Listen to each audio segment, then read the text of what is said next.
दोस्तों इस फोन की इतनी हाइप बनी हुई थी कि हमने सोचा कि एक बार आपके लिए हम भी इस फोन को खरीद कर अपना एक्सपीरियंस बता दें कि हमें ये फोन कैसा लगा है। और जैसा कि आप जानते ही हैं कि फ्लिपकार्ट पर बिग बिलियन सेल लगी हुई है और अमेजोन पर ग्रेट इंडियन फेस्टिवल सेल लगी हुई है। जब भी इतना भारी डिस्काउंट लगता है तो जो लोग प्रीमियम फोन नहीं भी बाय करते हैं वो भी इस सेल के दौरान अपना बजट बढ़ाकर प्रीमियम फोन बाय कर लेते हैं। तो आज की इस वीडियो में हम एक यूजर का S24 अल्ट्रा लेने के बाद जो एक्सपीरियंस रहा है वही शेयर करने जा रहे हैं। और पता है क्या हुआ है कि इस फोन ने चांद की फोटो खींची है और जो चांद की फोटो हमने खींची और आपको बता दें कि ये जो चांद है इसमें भी एक दाग है, वो भी आपसे शेयर करेंगे। तो सबसे पहले बात कर लेते हैं इस फोन के डिजाइन की। तो इस फोन का डिजाइन बहुत ही प्रीमियम लगता है। जब इस फोन को हाथ में पकड़ा जाता है एक प्रीमियम फोन की फीलिंग जरूर देता है। और कंपनी ने कहा है कि इसका एक्सटीरियर टाइटेनियम का है तो डेफिनेटली टाइटेनियम का होगा और वैसे भी फील करने पर काफी अच्छा प्रीमियम फील दे रहा है। और अभी तो इस फोन का हाइप बना हुआ है, यूट्यूब पर हर कोई इस फोन की काफी तारीफ कर रहा है। और पहले जब ये फोन नया नया आया था तो काफी यूट्यूबर कहते थे कि हाथ में पकड़ने पर इसका कॉर्नर हाथ में चुभता है। तो हमने टेस्ट किया कि हाँ डेफिनेटली हाथ में तो लगता है, पर क्योंकि अभी तो फेस्टिवल सेल चल रही है जितने भी यूजर्स इस फोन को लेंगे वो बिना कवर के तो इस फोन को चलाएंगे नहीं। तो हमने इस फोन पर कवर डालकर भी देखा तो हाथ में फिर ये फोन नहीं चुभता है।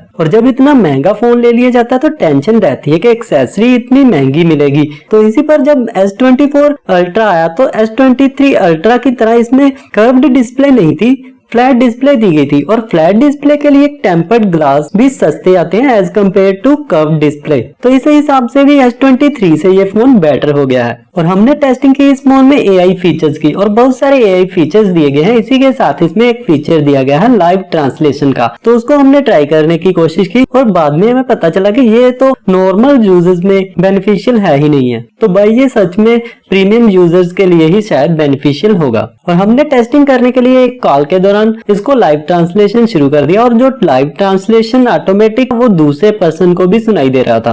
और तभी उस दूसरे बंदे ने कहा कि आपने अपने फोन में क्या चला रखा हुआ है। और इसी के साथ ही बहुत सारी रीजनल लैंग्वेज को ये सपोर्ट भी नहीं करता है। और इसका मतलब ये नहीं है कि लाइव ट्रांसलेशन इसका फीचर सही से काम नहीं करता है, ये सही से काम करता है जिसके लिए ये बनाया गया है उसके लिए। और अगर तो आप शिफ्ट हुए हो सैमसंग फोन से ही इस फोन में तो फिर तो आपके लिए सही है, पर अगर आप दूसरे अदर ब्रांड से इस फोन की ओर शिफ्ट हुए तो आप ढूंढोगे सेकंड स्पेस, तो सेकंड स्पेस इस फोन में आपको नहीं मिलेगी और इसकी जगह आप यूज कर सकते हो सिक्योर्ड फोल्डर।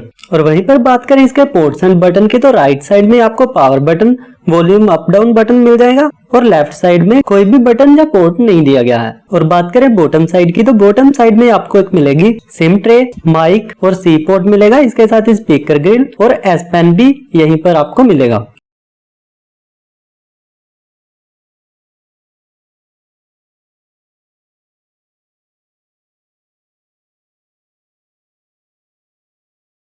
और ऊपर की तरफ हम देखें तो शायद एक माइक है और एक स्पीकर ही लगता है, क्योंकि हमने कान लगाकर देखा तो यहाँ से भी आवाज आ रही थी। तो इसका मतलब कि दोनों ऊपर और नीचे एक एक स्पीकर दिया गया है। और पता है अपने जितने भी नॉर्मल फोन यूज किए उनसे तो ये बड़ा फोन है और भारी भी है, पर बड़ा और भारी होने के साथ साथ प्रीमियम फील भी यही बातें देती हैं। और वहीं पर बात करें इसकी डिस्प्ले की तो इसमें दी गई है dynamic AMOLED 2x display, 120 hertz का रिफ्रेश रेट है। और इसको हमने धूप में चलाकर देखा, 2600 निट्स की ब्राइटनेस कंपनी बताती है, तो डेफिनेटली धूप में जाकर हमने देखा स्क्रीन डिस्प्ले हो रही थी अच्छे से। और उसके बाद जो बहुत सारे यूट्यूबर बताते हैं कि डिस्प्ले अच्छी क्वालिटी की है, हमने भी एक फोन लेकर देखा और उसमें इसको बंद करके अपना चेहरा देखने की कोशिश की तो हाँ इसमें थोड़ा चेहरा कम दिखाई देता है, मतलब कि लो रिफ्लेक्टिव डिस्प्ले तो है। और बहुत सारे बजट यूजर्स का जो स्नैपड्रैगन प्रोसेसर है काफी फेवरेट प्रोसेसर रहता है, उसी की वजह से वो फोन खरीदते हैं। तो आपको बता दें कंपनी कहती है कि इसमें उन्होंने दिया गया है स्नैपड्रैगन 8 Gen 3,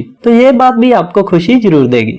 और छोटी छोटी बातों को हम यहाँ से स्किप कर देंगे क्योंकि आपने बहुत सारी वीडियोस तो पहले ही देख रखी होंगी। तो जहाँ पर हम बात करते हैं फिंगरप्रिंट सेंसर की, तो फिंगरप्रिंट सेंसर के लिए हमने टेस्ट किया, जब बिना टेम्पर्ड ग्लास के चलाते हैं तो बहुत ही अच्छा, बहुत ही फास्ट रिस्पॉन्स देता है। पर जब हमने टेम्पर्ड ग्लास लगा दिया तो यहाँ पर बार बार आ रहा था और जोर से प्रेस कीजिए और जोर से प्रेस कीजिए, तो हमने तंग आकर टेम्पर्ड ग्लास को उतार कर फेंक दिया। और ऐसा भी नहीं है कि टेम्पर्ड ग्लास लगाने पर फिंगरप्रिंट काम ही नहीं कर रहा था, काम कर रहा था बट बहुत ही स्लो काम कर रहा था। अभी हो सकता है टेम्पर्ड ग्लास में ही कोई प्रॉब्लम हो, पर हमने प्रीमियम क्वालिटी का टेम्पर्ड ग्लास ही लगाया था। अब दूसरा लगा के देखेंगे, फिर आपको कमेंट सेक्शन में बताएंगे कि उसका क्या रिस्पॉन्स रहता है। और यहाँ पर बताए इस फोन में सबसे खास हमें क्या लगा है, इसका डेक्स मोड।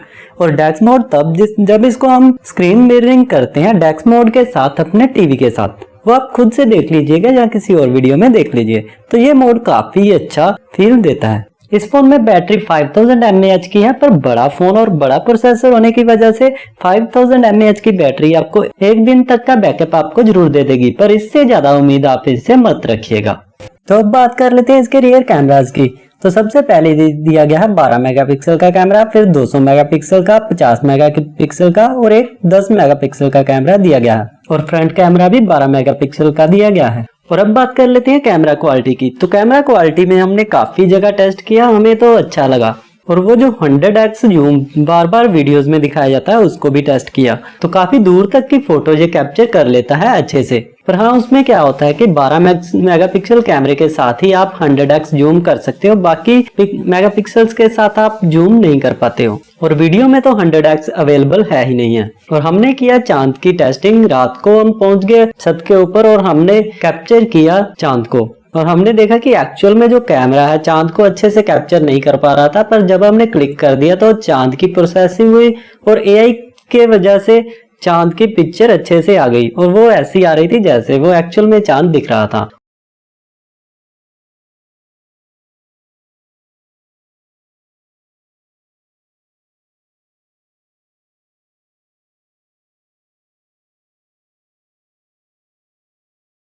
और लास्ट में आपको बता देते हैं कि इस चांद में क्या दाग हमें दिखा है। तो हमने अदर कंपनी के फोन से म्यूजिक सुना और इस फोन से म्यूजिक सुना, और हमें ऐसा लगा कि इस फोन में जो भी हम म्यूजिक सुन रहे हैं उसको सुन के वो म्यूजिक ही अच्छा नहीं लग रहा था, ऐसा लग रहा था वो म्यूजिक अच्छा है ही नहीं है। तो साउंड के मामले में ये फोन डिसअपॉइंट कर गया है। इतना खर्चा किया है तो कैमरा, डिस्प्ले, साउंड, यही तो बातें होती हैं जो फोन में अच्छी होनी चाहिए, जो प्राइमरी फोन की प्रीमियमनेस को दिखाता है। अभी पता नहीं क्या फेस्टिवल सीजन में इस फोन को खरीदा गया है तभी ये फोन साउंड के मामले में बेकार है, जो सभी S24 अल्ट्रा साउंड के मामले में बेकार है। तो हमने गूगल पर सर्च किया तो बहुत सारे रिव्यूज ऐसे थे जिन्होंने बोला था कि सैमसंग S24 अल्ट्रा का साउंड इतना अच्छा नहीं है। तो आपका S24 अल्ट्रा के साथ क्या एक्सपीरियंस रहा, हमें इस वीडियो के कमेंट सेक्शन में जरूर बताना। वीडियो पसंद आई है तो इसको लाइक करना, दोस्तों के साथ शेयर भी जरूर करना। और आपकी वीडियो दिखाने के लिए हमने इस फोन को बाय किया है, इसलिए चैनल को सब्सक्राइब जरूर कर देना ताकि हमें कुछ वैल्यू मिल सके इस वीडियो से। Thank you so much.